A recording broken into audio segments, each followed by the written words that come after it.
They didn't rush the future, they planned it. Sunday mornings became shared breakfasts. Not every week, but enough to feel real. Calendars synced. Flights booked in advance. Life adjusted itself around them, not the other way around. One afternoon, as they sat in a quiet park, Metin spoke. "I don't want a relationship that fits into the cracks of our lives," he said. "I want one that grows with us." Maren smiled. "Then let's grow." They talked about possibilities, not promises carved in stone, but directions. Cities. Roles. Time. "I don't need certainty," Maren said. "I need intention." "You have mine," Metin replied. As they walked hand in hand, passers-by didn't stare. They didn't whisper. This time, their story didn't provoke noise. It inspired calm, and Maren understood. Moving forward wasn't about speed, it was about choosing the same direction.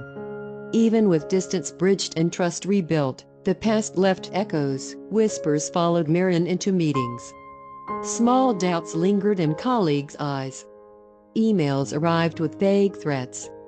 And yet, nothing truly shook her anymore. One evening, alone in her apartment, she spoke into the phone. "Metin, it's happening again," she said. He answered calmly, "I'm right here." "Remember what we decided?" Maren exhaled. "Yes." "We move forward together." The echoes didn't disappear, they softened. They became reminders, not of fear, but of strength. She looked out at the city skyline. Her reflection stared back, steady, unafraid. Metin arrived moments later.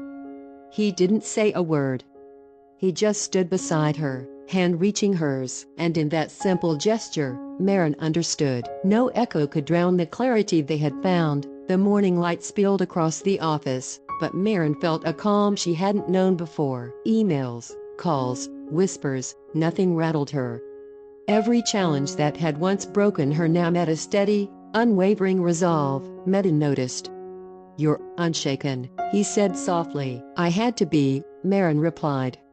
"I can't let the past dictate my present." He stepped closer. "And yet, you didn't become cold. You stayed." She smiled faintly, because strength isn't about pushing people away.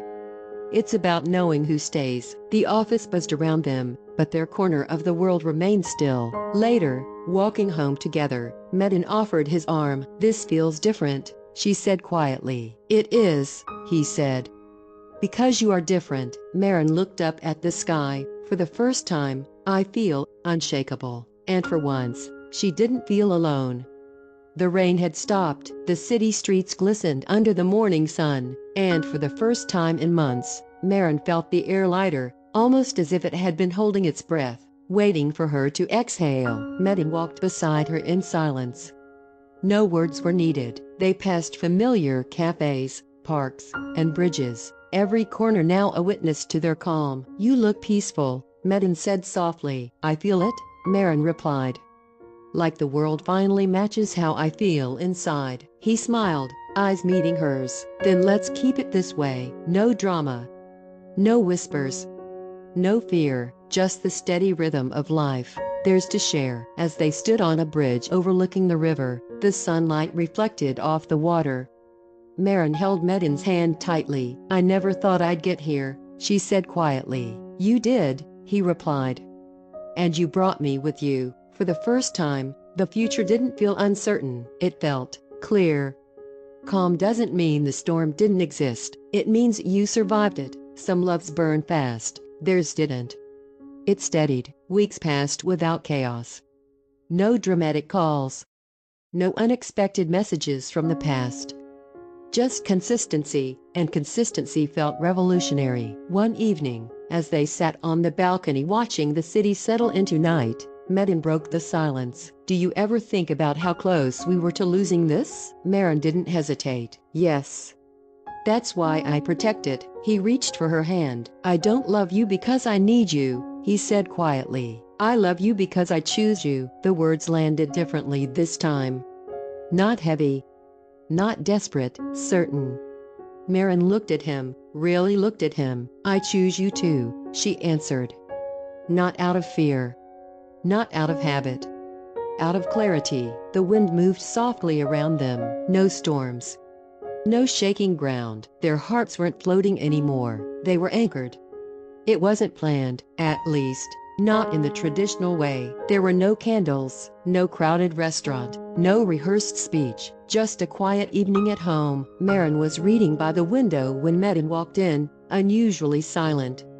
She looked up, sensing something different in the air. "What is it?" she asked softly. He didn't kneel. He didn't rush. He simply stood in front of her and took her hands. "We survive the worst versions of ourselves," he said. "And we still chose each other." Her heart began to race. "I don't want a dramatic love story," he continued. "I want a real one. With arguments, growth, distance, closeness, everything.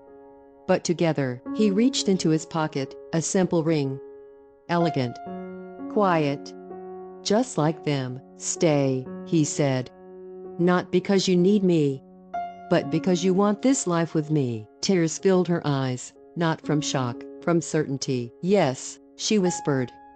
"I choose this." He slipped the ring onto her finger. No applause. No noise. Just two people making a promise they were finally ready to keep. The strongest promises are made in calm, not chaos.